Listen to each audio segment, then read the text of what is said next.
Hello and welcome back to another reaction. In this occasion, Avatar: The Last Airbender Season 3, Episode 3. Yes, before anything happens, before anything else, I just need to thank my two patrons. Yes, it's not a lot, but I'm so grateful for you guys. First one was Omega Sirius, and again, please correct me if I'm saying your name wrong. And the other one is Elise Spetch. This is somebody who is just recently, like, I don't know, a couple of hours before I start recording, she just decided to be one of my patrons, and I'm so grateful for you guys. And obviously, if you want to check it out, what about the Patreon? The link is in the description below. Now, continuing really with the episode. As I said before, the last one is a lot more calmer. Yes, we have both sides. One is a very aggressive side in the case of Prince Zuko, and the other one is more calm, more into the normalcy of stuff, thanks to Aang going to school. Which is, again, when you said it, it sounds so absurd because, yeah, you understand that a nation needs schools, you understand all of that, but with what we're going on in this series, specifically in this arc, it's kind of weird to say Aang goes to school. But it's an interesting way to show us how the population of the Fire Nation is being portrayed. That not everybody is a fucking douchebag, not everybody is a monster, but there are people who really just live by. And yes, there are assholes too there. So I love how they give you this more humane side of the Fire Nation, that not everybody is a soldier, not everybody is somebody who hates the other nations. The majority of them doesn't even know other nations, that what the culture of the Fire Nation is telling them, and what the obvious lies that the Fire Nation is telling everybody. So yes, I love this concept, this propaganda side of this story. Obviously, the harsh one, at least for me, is seeing Uncle Iroh. And yes, I understand the reasoning why he doesn't speak, or at least I don't think he's going to speak that much after this episode, or well, the next few episodes. Is because obviously the actor that portrayed him, Mako or Mako, I don't really know how to pronounce his name, died. So yes, it's obviously for them to give a little bit respect to this actor. So obviously they are going to diminishing the speaking role that he could have. I don't know if this had any influence in how they portray the next season. Obviously, they didn't change. I don't think, at least, they changed much about the structure. They didn't change much about the story. But I guess they just changed enough for you to kind of feel kind of different here. In this case, perhaps Uncle Iroh was supposed to speak a lot more, but thanks to this tragic moment, it wasn't possible. So they paid the respects, let's say. So I would love to know the backstory for this, if this is intentional from the beginning, even with Mako, or if this came to be thanks to the, well, unfortunate death of Mako. So yes, I would love to know. If somebody else could tell me, I will be so happy. If there is information, obviously, about that. But anyway, yes, I almost forgot. The special, the thing that you have been mentioning. I posted a tweet so you could let me know what is the name of the special, because everything that I found on YouTube were kind of chibi episode, and I did not want to dig too much because for obvious reasons. I didn't want to get spoiler.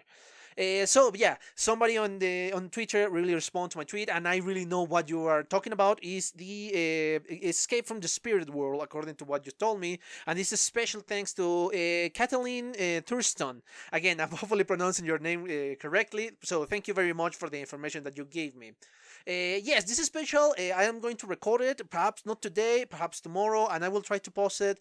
If this week, in the same week, this comes out in for obviously patrons, and later on the next week for the public in general, perhaps I'm gonna publish it on the same week, or I don't know. I am still not sure what to do with that special, because obviously, unfortunately, thanks to the Patreon and thanks to everything, I tend to move forward a little bit. So yeah, that's why I couldn't catch up with you guys as soon as I start to see the ending of the second season.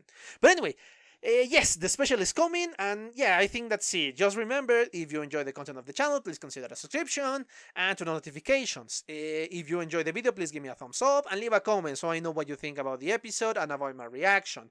And obviously, follow me on Twitter. And yes, remember, my full reaction and reactions a week before are on my Patreon. So if you are interested, check it out. Now I have a Patreon. Anyway, yes, enough about all of this chit chat. Yes, I'm gonna put a stamp here so you won't get bored. Anyway, enough about this chit chat. Let's just cut all of these and watch the episode, shall we?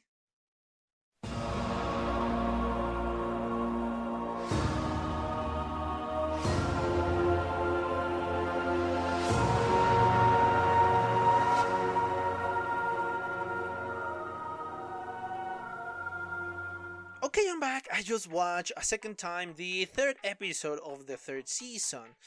Um, it is an interesting episode. Obviously, we got our multiple choices of stories. We have only concentrated in our heroes and more specifically on Katara.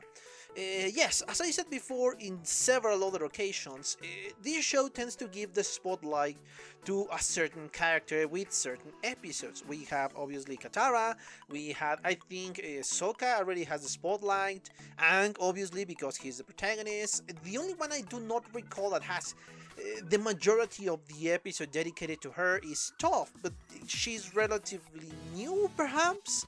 I am still not sure, but she still has an amazing character development. She doesn't need that much because I think she's pretty amazing and she's really funny in a different way of Sokka. Sokka is more of a goofy humor, more of a goofy character, obviously an intelligent one, but with a goofy side. Kind of more physical comedy. Meanwhile, Toph is more of a dry humor that really is well balanced or balanced well with the humor of Sokka.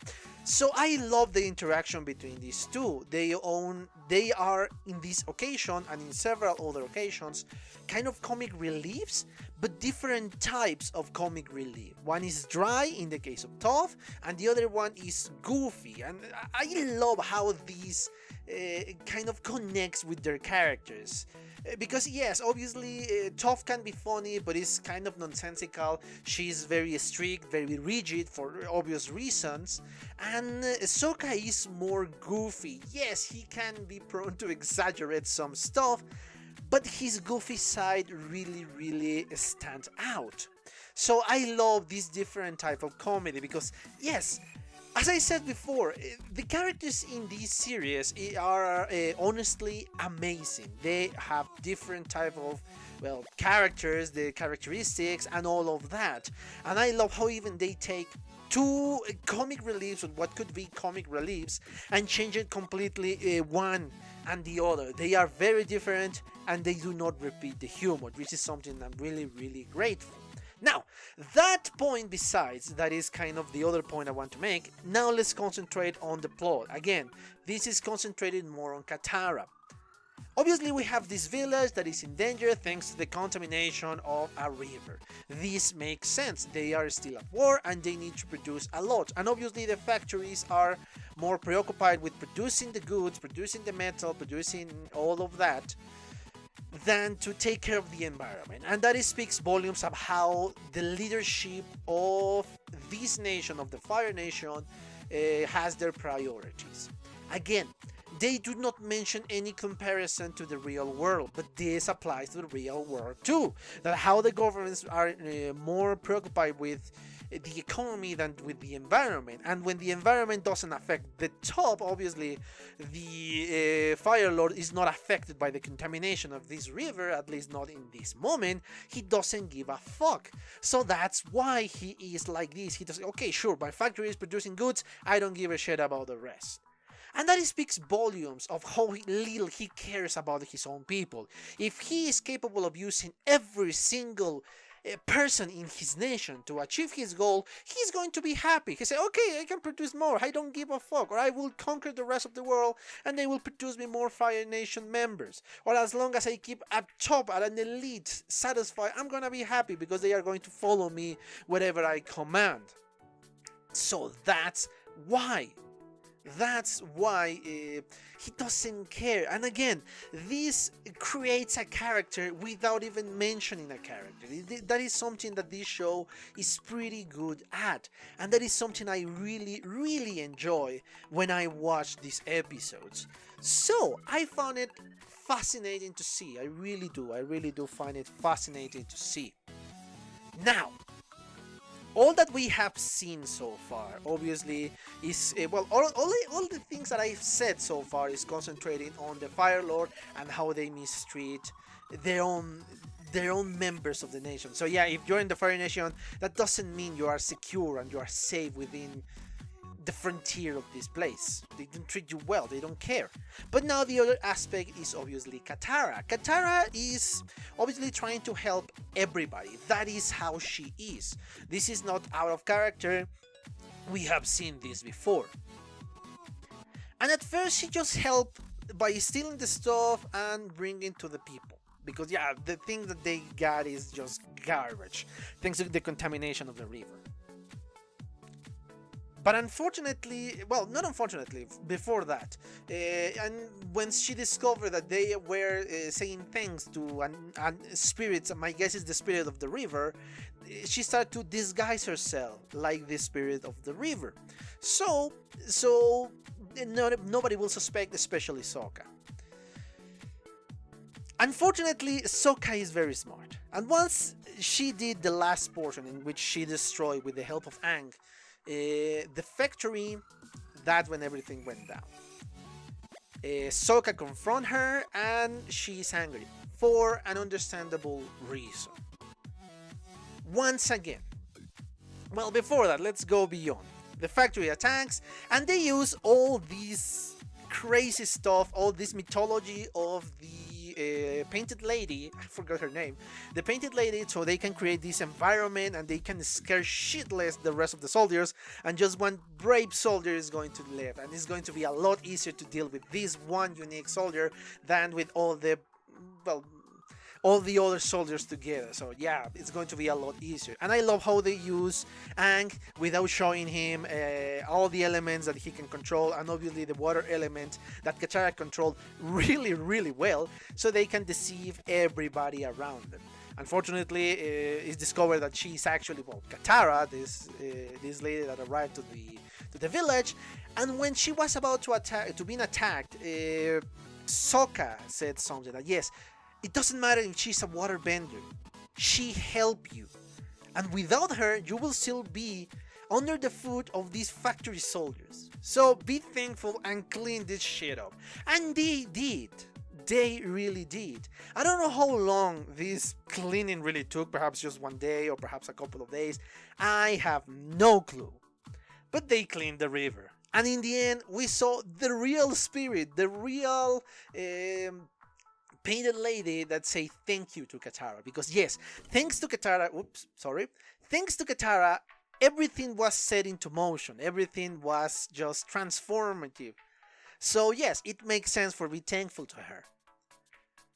And yes, I want to think that this spirit is the spirit of the river, thanks to the contamination, she could not attack, she could not do anything because she has been weakened.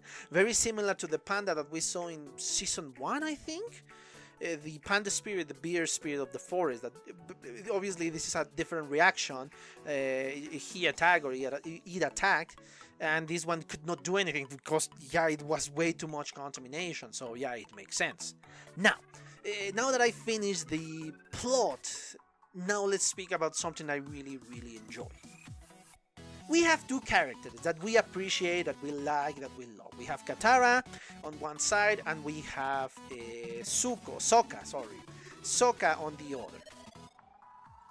They obviously have a conflict. Sokka wants to fulfill the destiny of the Avatar, but going on a schedule. They need to be very precise, they need to move forward. Katara wants to help everybody that she encounters. Both are noble causes. And obviously they enter into this battle of ideals. Katara on one hand is just trying to help the village, and Sokka wants to help everybody, obviously by abandoning this village. One is looking at a very long future, that if we defeat this guy, we can help these people. Katara wants to help them because she believes they won't survive without her help. And probably it's true, because they were completely unmotivated, they were doing absolutely nothing to fix the situation in which they were. So it makes sense. Without her, I don't think they will have survived for the eclipse to come. And what I like that, yes, this conflict is necessary.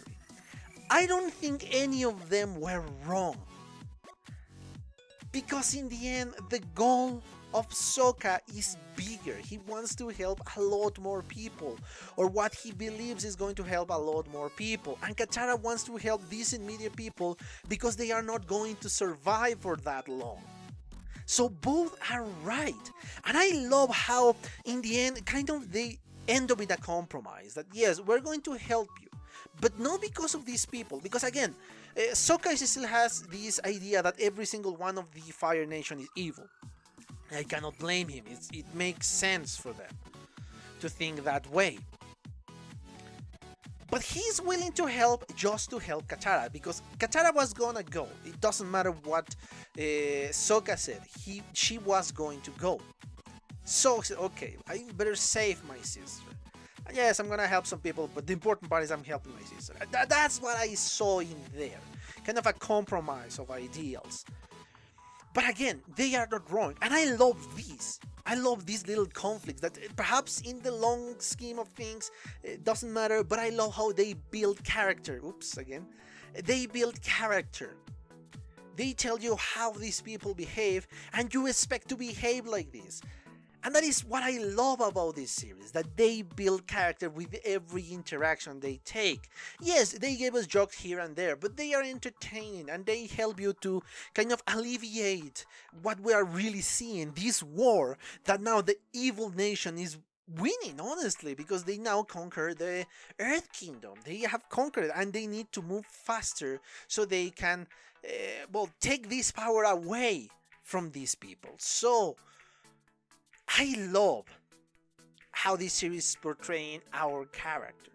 I genuinely love it. Oh boy. Even with these that look irrelevant, they are not. They are building character, even with characters that we do not see. So this is why I love this series and why I love this episode. They gave you so much stuff to think about and to speak about.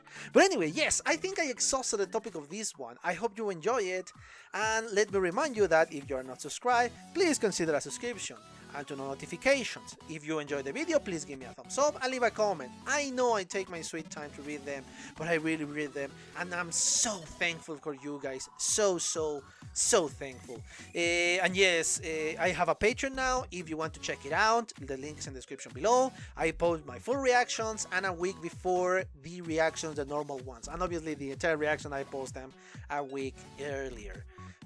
So yes, I once again want to thank my two Patreons that I have so far until the recording of this video, Omega Sirius and Elise Spetch. Again, I'm sorry if I'm pronouncing the name incorrectly, please correct me if that's the case.